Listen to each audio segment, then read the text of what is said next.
생각해 보기에 인간이란 아무리 좋아도 늘 함께 있을 수는 없어요.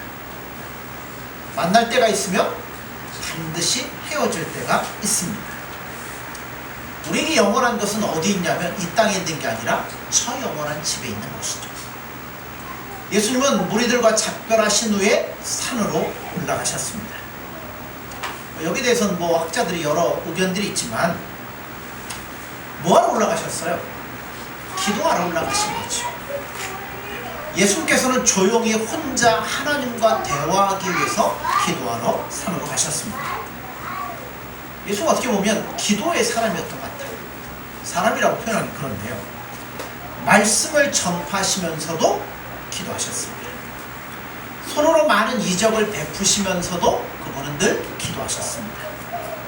자주 기도하셨고 오래 기도하셨고 때를 따라 새벽과 저녁 늦은 시간에 예수님은 기도하셨습니다. 지금도 하나님 우편에서 우리를 위하여 기도하시며 간구하십니다. 어떻게 보면 예수님이 하신 일은 기도 없이 하신 일이 아무것도 없었어요. 십자가를 지시기 전에도 뭐 했어요? 겟세마네 동산에 올라가서 그것을 앞에 두고 열심히 기도하셨습니다. 기도는 어떤 의미로 보면 능력을 얻는 원칙이라 말할 수도 있습니다. 한 번은 제자들이 귀신 들려 고생하는 소년을 고쳐달라고 어떤 사람이 데리고 왔을 때 온갖 수단과 방법을 다 동원했어도 고치지를 못했어요. 그때 산에 올라가셨던 예수님이 내려오셔서 그를 고쳐주십니다. 제자들이 뭐라고 해요? 예수님, 우리가 전에는 예수님 명령 따라가고 귀신도 쫓아내고 막 병든 자 낫게 했는데 우리가 해보려니까 도저히 안 되네. 왜 그럴까요? 기도에는 이런 능력을 행할 수가 없다라고 주님이 대답을 해주셨습니다. 모든 위대한 역사를 이뤘던 사람들은 한결같이 뭐였냐면 그렇죠. 기도하면서 주님과 대화했고 동행했던 사람들이에요. 마틴 루터가 어떤 얘기를 했냐면 종교개혁을 일으켰던 마틴 루터가 나는 오늘 할 일이 많기 때문에 더 많이 기도한다. 우리는 할 일 많은 기도 못하는데요. 루터는 할 일이 많으니까 더 많이 기도하겠다는 겁니다. 우리가 알고 있는 대통령이었던 에이브러함 링컨, 이 사람도 하루에 집무 전에 2시간씩 자기의 기도실로 들어가 기도했다고 합니다. 47절에 보면 예수님이 기도하러 가시는데 누구랑 가셨어요? 혼자 가셨습니다. 예수님이 하나님께 나아가 기도하는 비밀한 장소가 바로 그곳이었고요. 그 당시 바리새인들과는 전혀 대조되었어요. 바리새인들은 어디서 기도했어요? 회당에서, 길거리 어귀에서 남들 다 보는데 기도했는데 예수님은 어디로 가셨어요?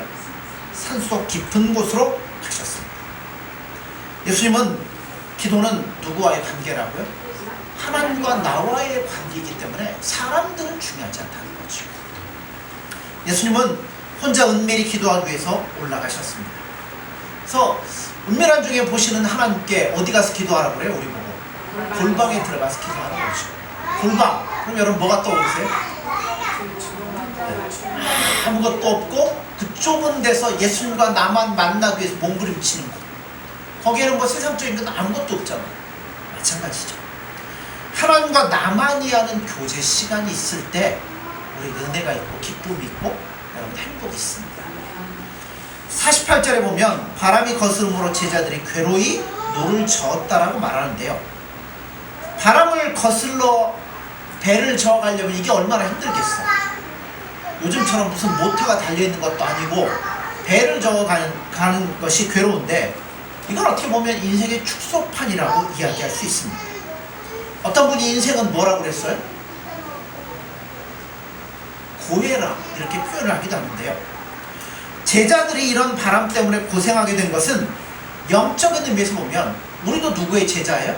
예수님의 제자인 우리들도 우리들이 나아가는 길이 그렇게 평탄한 길만은 아닐 거라는 것을 보여주고 있습니다. 우리는 예수님 안에 살다 보면 때로 환난도 당하죠. 핍박도 당하죠. 곤란도 겪습니다. 마치 바다에 떠있는 배와도 같은데 언제 어떤 어려움이 닥쳐올지 우리는 알 수 없지만 그 길을 지금 믿음으로 걸어가고 있습니다.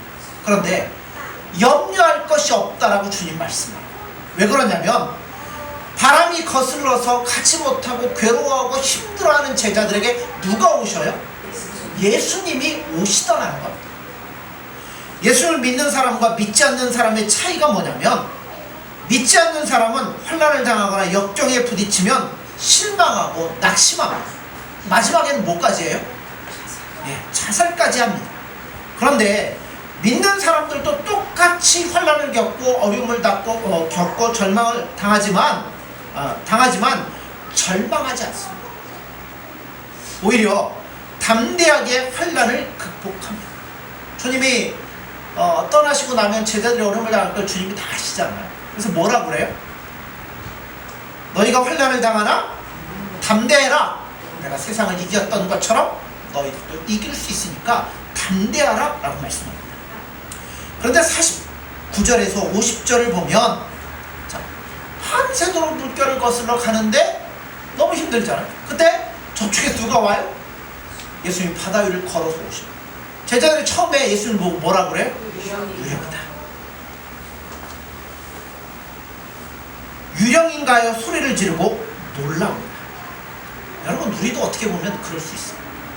우리가 예수님이 우리에게 자신을 바로 나타내시기 전까지는 우리도 주님을 알지 못할 때가 많습니다.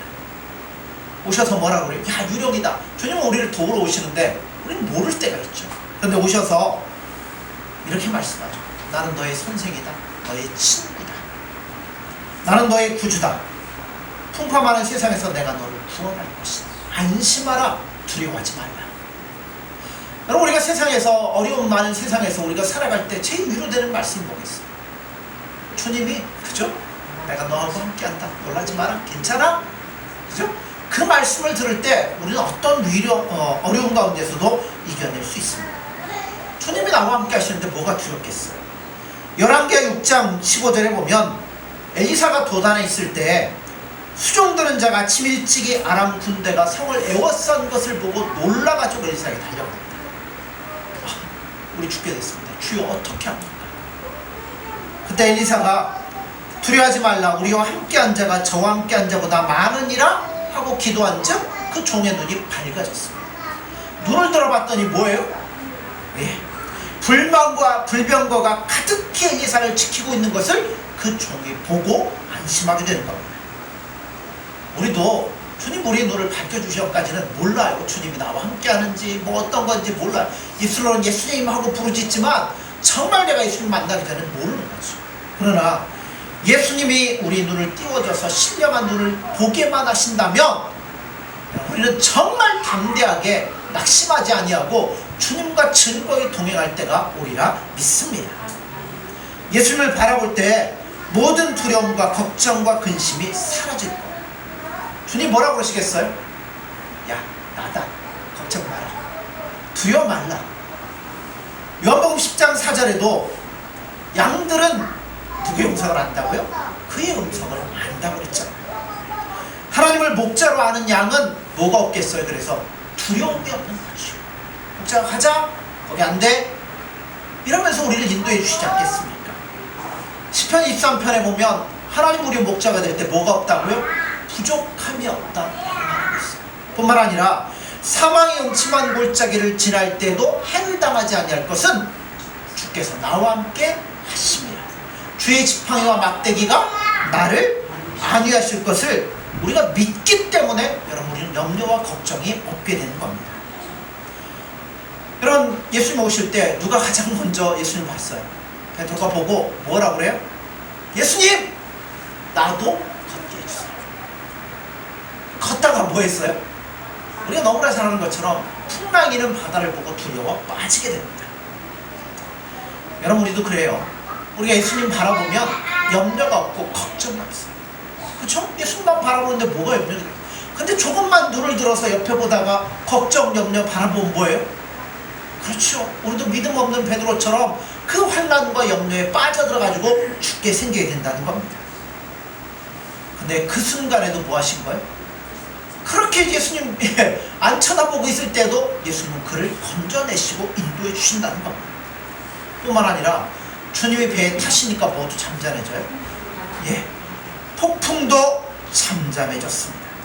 예수님이 나와 함께 하실 때 모든 문제는 전면적으로 해결될 수 있다는 거죠. 사랑하는 성도 여러분들, 우리가 살아가는 인생은 갈릴리 바다와 같습니다. 언제 어떤 풍랑이 일고 어떤 문제가 생길지 아무도 알 수 없어요. 그러나 분명한 것은 한 가지는 예수님이 나와 함께 하시면 어떠한 것도 이겨낼 수 있다는 겁니다. 사랑하는 성도 여러분들, 예수님 바라보며 더욱더 예수님과 즐거이 동행할 수 있는 저와 교회 여러분들이 되어지기를 간절히 소원합니다. 기도하겠습니다. 예수님 사랑합니다. 나니 두려워하지 말라.